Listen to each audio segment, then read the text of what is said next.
Kami dari kelompok 2 dan segenap pada kali ini kami akan mempraktikkan dan menjelaskan mengenai haji dan umroh. Berikut penjelasannya. Pengertian haji. Menurut bahasa, haji berasal dari kata haji yang berarti ziarah, bermaksud menyengaja menuju ke tempat tertentu yang diagungkan. Menurut istilah, haji berarti menyengaja mengunjungi Baitullah untuk melaksanakan ibadah dengan rukun, syarat, dan tata cara tertentu untuk menunaikan perintah Allah.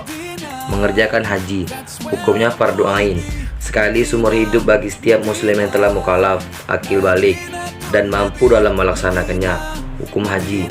Syarat wajib haji: 1. Islam, 2. Berakal, 3. Balik, 4. Merdeka, 5. Kuasa atau mampu. Rukun haji. 1. Ihram. Berniat memulai mengerjakan ibadah haji ataupun umroh yang juga merupakan pekerjaan pertama, sebagaimana takbiratul ihram dan sholat. Ihram wajib dimulai sesuai mikatnya. 2. Wukuf dan berdiam diri di padang Arafah. Hadir mulai tergelincir matahari atau waktu zuhur, tanggal 9 Zulhijjah sampai terbit fajar tanggal 10 Zulhijjah. Adapun bacaan waktu wukuf sebagaimana telah dicontohkan oleh Rasulullah Shallallahu Alaihi Wasallam adalah sebagai berikut: 1. Membaca istighfar. 2. Membaca talbiyah. 3. Membaca takbir. 4. Membaca tahlil. 5. Memperbanyak doa dan memohon ampunan agar diberikan hidup yang sejahtera di dunia dan akhirat, serta dijauhkan dari siksa api neraka.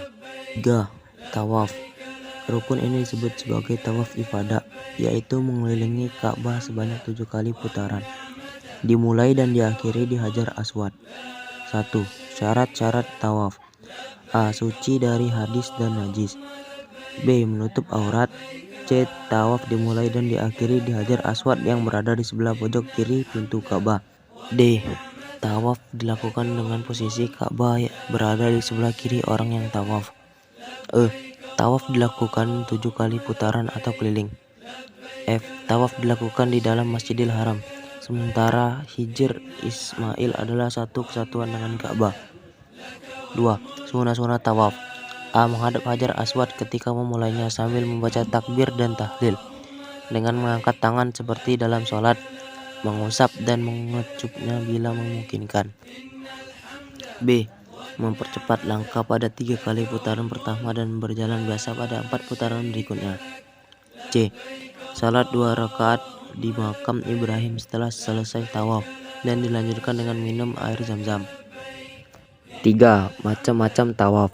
A. Tawaf kudum, yaitu tawaf yang dilakukan sesaat sampai di Mekah, sebagaimana sholat tahiyatul masjid. B. Tawaf ifadah, yaitu tawaf rukun haji.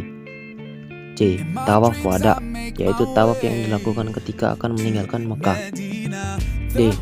Tawaf nazar, atau tawaf yang dinazarkan. E. Tawaf sunnah, yaitu tawaf yang dilakukan setiap saat yang berdiri sendiri. 4. Sa'i. Sa'i yaitu berlari-lari kecil dari Bukit Safa ke Bukit Marwah. Adapun syarat-syarat sa'i adalah: 1. Sa'i dilaksanakan sesudah tawaf. 2. Sa'i dimulai di Bukit Safa dan diakhiri di Bukit Marwah. 3. Sa'i dilakukan 7 kali perjalanan. Perjalanan dari Safa ke Marwah dihitung 1 kali. Sebaliknya, perjalanan dari Marwah ke Safa dihitung 1 kali dan seterusnya. 4. Dari Bukit Safa, jamaah berjalan sampai di pilar lampu hijau pertama. Mereka lari-lari kecil sampai ke pilar kedua. Kemudian jalan biasa sampai ke Marwah, hendaklah berdiri menghadap ke Ka'bah dengan memberi syarat sambil membaca Bismillahi Allahu Akbar. Begitulah seterusnya dari Marwah ke Safa sebanyak 7 kali dan berakhir di Marwah. 5. Selama sa'i, jamaah terus membaca Innas Safa wal Marwata min sya'airillah. Artinya, sesungguhnya Safa dan Marwah itu termasuk syiar agama Allah. Kemudian berdoa, Rabbana atina fid dunya hasanatan wa fil akhirati hasanatan wa qina azabannar. Artinya, ya Tuhan kami, berilah kami kebaikan di dunia dan kebaikan di akhirat, dan lindungilah kami dari azab neraka. 5. Tahallul. Tahallul adalah mencukur atau menggunting rambut. paling sedikit 3 helai. Dan bagi yang tidak mempunyai rambut, cukup meletakkan pisau di atas kepalanya. 6. Tertib. Tertib adalah berurutan sesuai dengan kaidah yang semestinya didahulukan dari dukun-dukun haji. Maksudnya adalah mendahulukan ihram, wukuf di padang Arafah, tawaf, sa'i, baru tahallul. 6. Sunnah haji. Ada beberapa hal yang disunahkan dalam ibadah haji, antara lain sebagai berikut. A. Membaca talbiyah. Adapun lafal talbiyah adalah sebagai berikut. Labbaik Allahumma labbaik, labbaik la syarika laka labbaik, innal hamda wan ni'mata laka wal mulk la syarika lak. Artinya, aku datang memenuhi panggilanmu ya Allah. Aku datang memenuhi panggilanmu, tiada sekutu bagimu ya Allah. Aku memenuhi panggilanmu. Sungguhnya segala puji, kenikmatan dan segenap kerajaan adalah milikmu, tiada sekutu bagimu. B. Membaca doa setelah membaca talbiyah. Adapun doanya sebagai berikut. Allahumma inna nas'aluka ridhoka wal jannah wa na'udzubika min sakhatika wan nar. Rabbana atina fid dunya hasanah wa fil akhirati hasanah wa qina azabannar. Artinya, ya Allah, sesungguhnya kami memohon kepadamu keridhaan dan surgamu, dan kami berlindung bagimu dari murka dan neraka-Mu.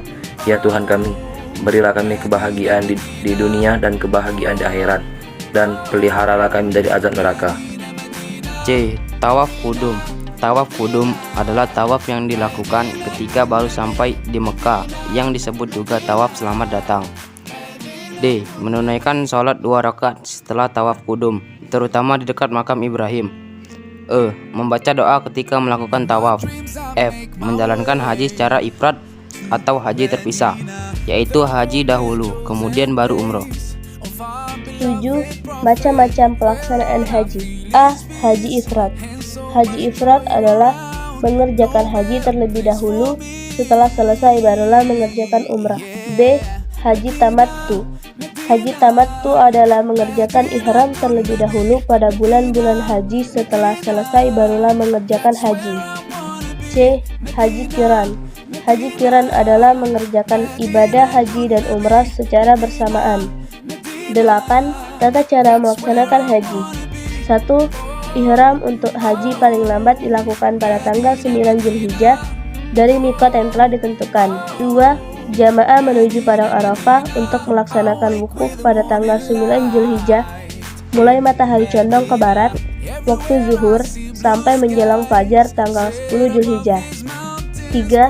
Tanggal 9 Zulhijjah setelah terbenam matahari, jamaah berangkat ke Muzdalifah untuk bermalam sambil mencari batu kerikil untuk melantar jumrah. 4. Lewat tengah malam tanggal 10 Zulhijjah, jamaah menuju ke Mina. Ketika fajar, mereka sudah tiba di Mina untuk berkemah dan bermalam di sana. 5. Tanggal 10 Zulhijjah setelah terbit matahari, jamaah melempar jumrah Aqobah, kemudian melakukan tahallul yang pertama, yaitu menggunting rambut. Apabila ada kesempatan, pada hari itu juga kembali ke Makkah untuk melaksanakan tawaf ifadah dan sa'i, dan harus kembali ke Mina sebelum matahari terbenam. 6. Tanggal 11 dan 12 Zulhijjah melantar 3 jumrah, yaitu Ula, Wusta, dan Aqobah secara urut. Setelah selesai, pada tanggal 12 Zulhijjah diperbolehkan kembali ke Mekah. Inilah yang disebut nafar awal. 9. Muharramat haji. Muharramat haji adalah perbuatan-perbuatan yang dilarang selama haji. Meninggalkan muharramat haji termasuk syarat wajib haji. Jadi, apabila salah satu muharramat itu dilanggar, wajib atas orang yang melanggarnya membayar dam. Bahkan, ada muharramat yang jika dilanggar akan merusak ibadah haji. Berikut muharramat haji tersebut. A. Larangan bagi laki-laki. 1. Mengenakan pakaian berjahit secara mutlak, baik jahitan biasa, sulaman, maupun diikat kedua ujungnya. 2. Menutup kepala dengan menggunakan apapun, kecuali karena suatu keperluan. Diperbolehkan memakainya, namun ia wajib membayar dam. 3. Memakai sepatu yang menutupi mata kaki. B. Larangan bagi perempuan. Larangan bagi perempuan antara lain sebagai berikut. 1. Berkaos tangan atau menutup tangan. 2. Menutup muka atau memakai cadar. C. Larangan bagi jamaah laki-laki dan perempuan. Berikut larangannya. 1. Memotong dan mencabut. 2. Memotong atau mencukur rambut kepala, menyisir rambut kepala, mencabut bulu hidung, dan sebagainya. 3. Memakai harum-haruman pada badan, pakaian, ataupun rambut, kecuali yang telah dipakai sebelum ihram. 4. Membunuh atau memburu binatang darat dengan cara apapun ketika dalam ihram. 5. Melangsungkan pernikahan. 6. Melakukan hubungan suami istri. 7. Berkelahi, mencaci, atau mengucapkan kata-kata kasar. 8. Mencabut atau memotong rumput di tanaman Mekah. 10. Dam pelanggaran muharamat haji maupun umroh. A. Dam nusuk. Dam nusuk yaitu menyembelih ternak karena ketentuan manasik dan hukum karena pelanggaran. Dikenakan bagi orang yang mengerjakan haji tamattu dan qiran.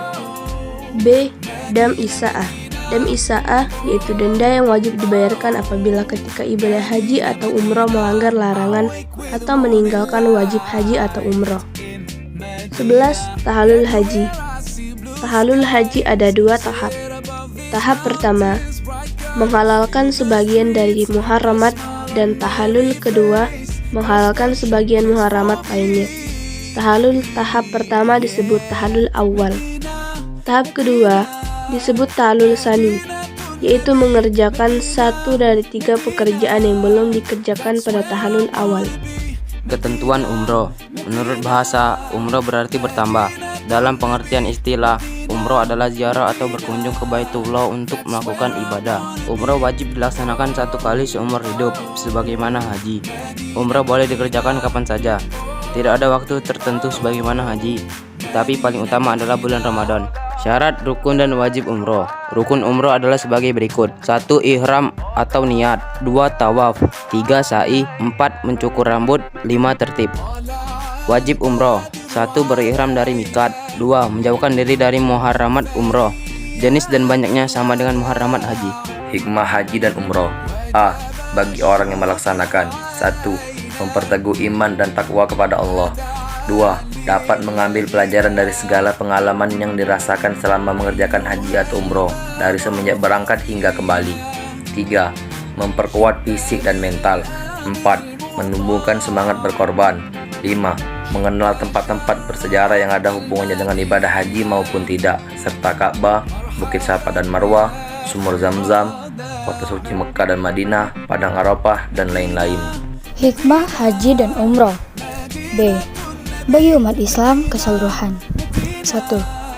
Ibadah haji dan umroh merupakan suatu peristiwa penting yang dapat digunakan sebagai sarana mempererat persaudaraan atau ukhuwah Islamiyah antara sesama muslim dari berbagai penjuru dunia agar saling mengenal. 2. Dapat dimanfaatkan untuk membina persatuan dan kesatuan umat Islam sedunia. 3. Peristiwa yang hanya 1 kali ini dapat dijadikan sarana untuk evaluasi sampai sejauh mana dakwah Islamiyah telah dijalankan oleh umat Islam sedunia. 4. Kerjasama antar umat Islam sedunia dalam berbagai bidang dapat dirintis.